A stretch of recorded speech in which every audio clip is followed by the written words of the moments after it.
Assalamualaikum warahmatullahi wabarakatuh. Perkenalkan, saya Dinda Lutfiana Nurul Ulya dari kelas 10 MIPA 7 nomor absen 11. Di sini saya akan melakukan praktikum fisika tentang kegiatan atau aktivitas sehari-hari yang dapat digolongkan ke dalam GLB, GLBB, GVA, GVB, GMB, GMBB, dan GP. Yang pertama, gerak lurus beraturan atau GLB. Gerak lurus beraturan merupakan gerak suatu benda pada lintasan lurus dengan kecepatan yang konstan atau tetap. Pada gerak lurus beraturan, percepatannya sama dengan 0. Contoh aktivitas yang dapat digolongkan ke dalam gerak lurus beraturan yaitu mengendarai sepeda yang sedang melaju sepanjang jalan setapak lurus dengan kecepatan tetap pada selang waktu tertentu. Alasan termasuk GLB karena aktivitas tersebut memiliki kecepatan yang konstan atau percepatannya sama dengan 0. Yang kedua, gerak lurus berubah beraturan atau GLBB. Gerak lurus berubah beraturan adalah gerak suatu benda pada lintasan lurus yang percepatannya tetap dan memiliki kecepatan yang tidak konstan. Gerak lurus berubah beraturan itu dibedakan menjadi dua macam. Yang pertama, GLBB dipercepat. Dan yang kedua, GLBB diperlambat. Berikut ini contoh aktivitas yang termasuk gerak lurus berubah beraturan dipercepat, yaitu bersepeda di jalan yang menurun. Dan yang ini contoh aktivitas yang termasuk gerak lurus berubah beraturan diperlambat, yaitu mengayuh sepeda di jalan tanjakan. Kedua aktivitas tersebut termasuk GLBB dipercepat dan GLBB diperlambat karena memiliki kecepatan yang tidak konstan dan percepatan yang konstan. Yang ketiga, gerak vertikal ke atas atau GVA. Gerak vertikal ke atas merupakan gerak benda yang dilempar vertikal ke atas dengan kecepatan awal.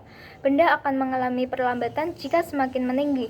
Pada ketinggian yang maksimum, benda akan berhenti sesaat dan akan jatuh ke bawah, sehingga kecepatan benda saat di ketinggian maksimum sama dengan 0.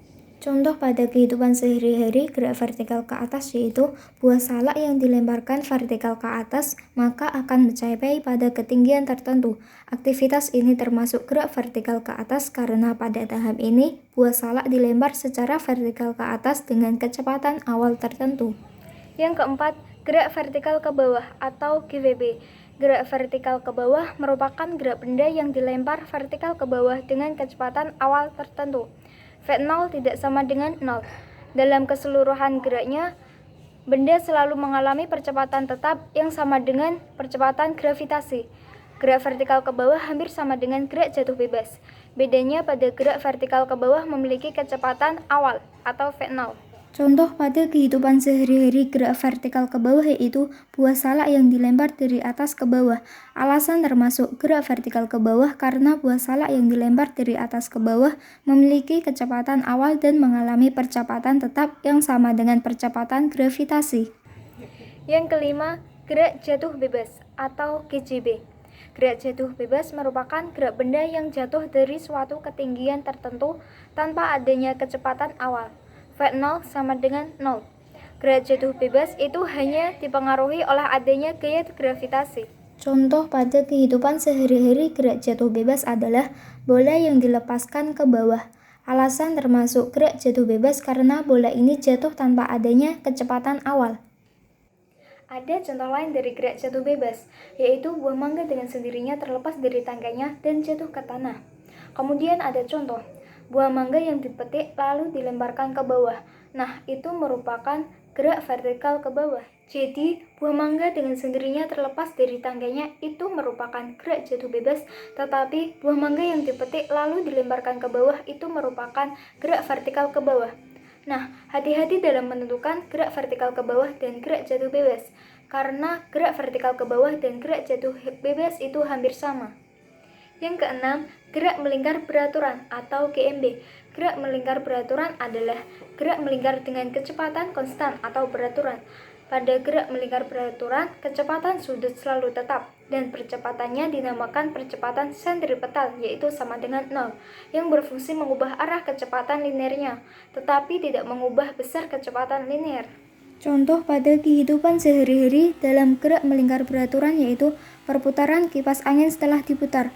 Alasan termasuk gerak melingkar beraturan karena setelah kipas angin diputar, perputaran kipas angin itu bergerak melingkar dengan kecepatan konstan atau beraturan.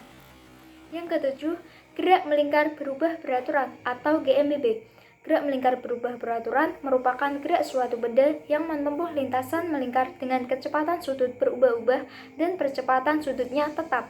Contoh pada kehidupan sehari-hari dalam gerak melingkar berubah beraturan yaitu pada roda sepeda yang berjalan pada jalan yang menurun atau menanjak. Alasan termasuk GMBB karena roda tersebut mengalami gerak melingkar dengan kecepatan sudut berubah-ubah, namun percepatan sudutnya tetap.